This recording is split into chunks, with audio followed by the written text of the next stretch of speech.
Hello, I'm Mark Dewar and I'm a partner at Charles Russell Speechleys. Today, as part of our series on supply chains, we're looking at responsible contracting in the context of human rights. Specifically, how contracting can support or lead to effective human rights due diligence and risk management. Contracts are a critical tool for implementing human rights due diligence across the supply chain. They are, if you like, the legal links of the supply chain. They are what make policies legally binding on business partners. So first, let's talk about traditional contracts, and in particular, the pitfalls of shifting human rights risks onto suppliers. Historically, the lead company in a supply chain uses contracts to shift all the responsibility for human rights and the risks, obligations and costs onto suppliers. This risk-shifting approach can worsen human rights risks. Risk shifting is not the same thing as risk management. Here are three specific problems with traditional contracts in the context of human rights. First, they're one-sided. They rely on supplier-only guarantees of perfect compliance, i.e. the supplier warrants that there are no human rights issues in his supply chain. In many cases, this is unrealistic, because it's unlikely that there are no human rights issues in the supply chain. Therefore, this is akin to a tick box exercise and maybe a breach of contract from day one. This provision is dangerous, arguably, because this will be where any investigation stops. It discourages any investigation into the supply chain. The supplier will also be much less likely to tell the buyer of a problem, meaning remediation may not take place. Second, traditional contracts ignore buyer responsibility. This is not right because in fact buyers' own behaviours or demands can be what lead human rights abuses by the supplier. For example, purchasing practices such as extremely short lead times or aggressive pricing. These will directly impact or influence the supplier's behaviour and practices and cause human rights risks such as low wages and forced overtime. Thirdly, traditional contracts arguably do not have proper remediation for human rights abuses. Rather, they will prioritise traditional contractual remedies like order cancellation or contract termination. Such remedies do not contain provisions remediating the adverse human rights impacts on people who are impacted. They can also exacerbate the human rights impacts, especially in respect of contract termination. This nearly always ensures that the problem will continue. Now that we've looked at the shortcomings of traditional contracts and the risks of risk shifting, let's look at a new model for contracts that is aligned with the UNGPs and OECD guidelines. Responsible contracting will support effective human rights due diligence, a process whereby companies continuously assess and address human rights issues in their activities and supply chains. As we speak about in other episodes in this series, human rights due diligence comprises four main steps: identifying and assessing actual and potential risks, taking action to address the risks, tracking the effectiveness of those actions, and reporting on how those risks are being addressed. So how can contracts play a role?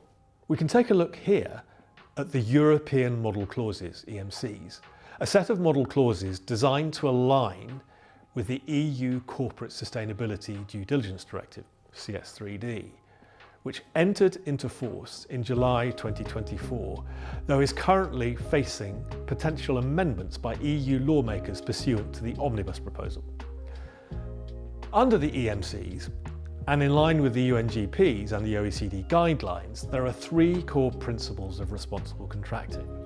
First, rather than risk shifting, there is a risk sharing approach, or in other words, a shared commitment to cooperate on human rights.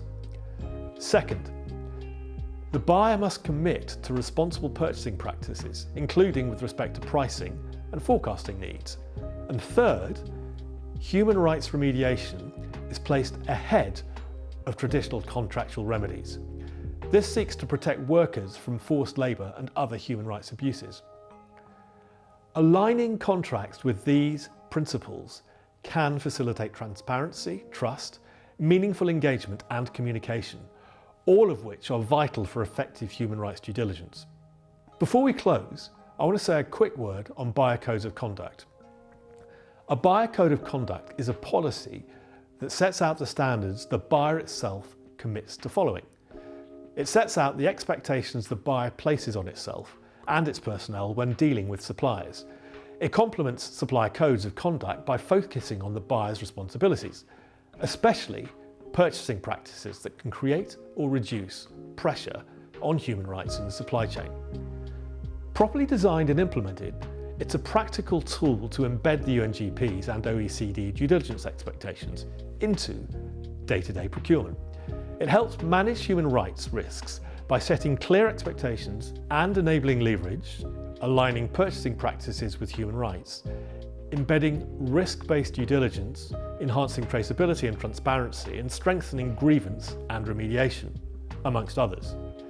With more companies adopting such policies, responsible purchasing practices are no longer the exception, but becoming the norm. In summary, as we've seen, we can move away from traditional contracting to utilise responsible contracting to provide for effective and appropriate human rights due diligence and risk management. So what's the direction of travel? Well, this might comprise two things. One, contracting mechanics for risk allocation, and two, governance, particularly implementation and review. Dealing with the first, contracting mechanics and risk allocation, the current tension is the need to preserve enforceability and supplier cooperation, balancing it with hard obligations with improvement pathways. In this context, use proportional remedies that escalate from corrective action to partial suspension and, if unremedied, termination and damages. Preserve the right to cooperate with regulators, protect whistleblowers, and exercise audit rights without waiving privilege. Align data commitments with privacy and competition law. And where deep tier verification is needed, specify formats, frequency, and responsibility for cost. Where necessary, consider shared remediation funding in sectors that have systemic risks.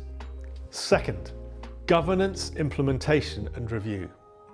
Build templates with tiered clause sets keyed to risk, geography, and supply criticality. Define a change control mechanism to update ESG and human rights obligations as laws evolve, ensuring suppliers are notified and given a reasonable adaptation period. Maintain a clause register mapping each provision to a framework or law to support defensibility. Track non-compliance, corrective action status, and remediation outcomes, integrating learnings into future contracting strategy. Thank you for watching. Be sure to look out for other episodes in our new series on supply chains, where we will continue exploring the evolving landscape of responsible business.